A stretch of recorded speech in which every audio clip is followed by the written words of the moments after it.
Okay, now that we've warmed up, we did our dynamic stretching, we've learned our fighter stance, and we have our basic movements down, and I really recommend that if you don't just watch it once, you do it many times. You practice it every day in that order. You get your fighter stance done, you work on your balance, you work on your footwork on both sides. You don't want to just train the side you're comfortable with, you want to have both sides.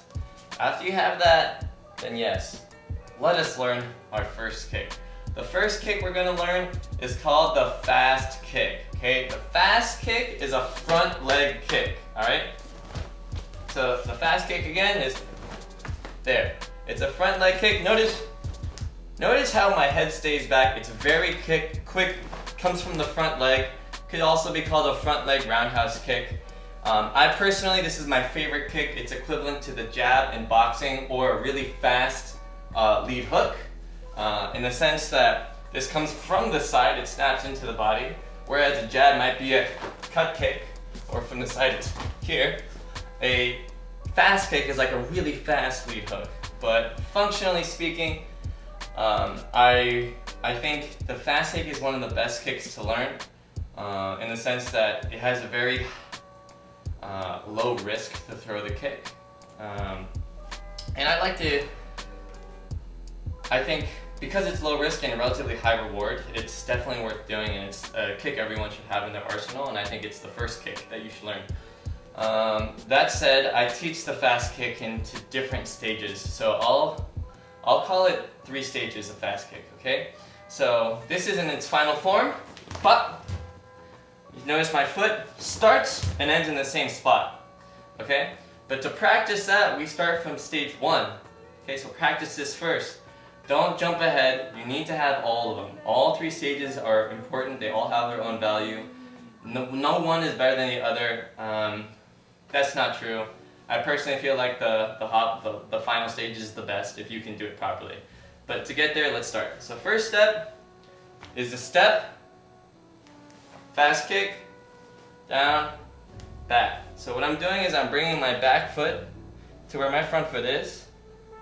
Then as I lift this knee up, my foot pivots and it points the opposite direction. From there, my hands stay inside my guard. I snap the kick. I step down. I step back. You'll notice that every kick that I do will either intentionally start and stop in the same spot, or it will end a half step or a full step forward. This is all intentional, and the reason why we keep it the same start and stop point is so that you can memorize your distance. Distance is one of the hardest things you have to learn.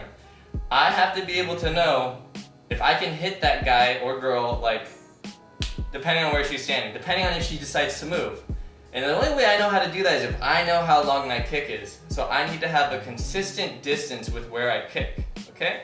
So step 1, I step, I lift my knee up, my foot pivots, notice my heel is kind of pointing to where I'm gonna kick, snap the kick, hands are at my guard here, I come back down, I step back. That's called the step fast kick.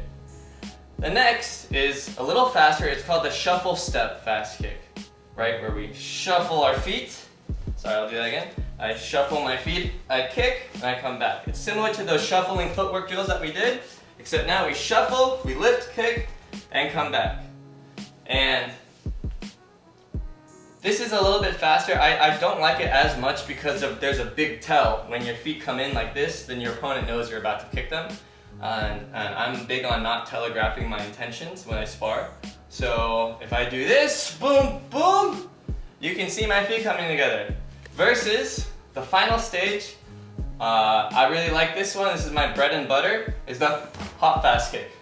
Notice the timing is my back foot hits the ground, and right as my foot hits the ground, pop, the kick is done. So it's 1, 2, pop, right back. It's very quick, very limited tell. If someone gets within your range, you instantly hit them with it. It's very powerful, I love it. And as a bonus, and I really don't think you guys should practice this quite yet, this is something that you should do when you've been doing this for a few years, but I'm just going to show it to you. It's called a sliding fast kick. So all I do is I lift my front leg off the ground and my back foot comes. This is almost like a quarter distance kick. And what I mean by quarter distance is like the distance between my feet is just, I move 1/4 of the way. A hop fast kick, a step fast kick, a shuffle fast kick, it's a full distance, right? 1 foot distance kick. I throw the kick and I come right back to my stance. Yeah, I'm throwing a lot of information at you. If you want more details on each of the stages, please let me know. I just wanted to introduce these concepts to you. And remember, whatever kick you do, make sure you have it on both sides. Step, kick, down, back. Same thing here, shuffle step, boom, hop, boom, etc. Slide, boom. Okay? And other variations, if you want to chase someone, instead of just throwing 1 kick and back, which is good if you're trying to not get counterattacked, but it's not good for building momentum. If you want to build momentum, if you want to chase someone, so the kick, step down immediately. And you could do that with the step fast kick, step down. You could do that with the shuffle. You could do that with the hop. You could do that with the slide. It's just important that you have both, where you land forward and where you come right back to your original position. If I could tell you to prioritize one, I would focus on the returning to your original position, because after you have that, it's really easy to throw the kick and then just step down. Okay?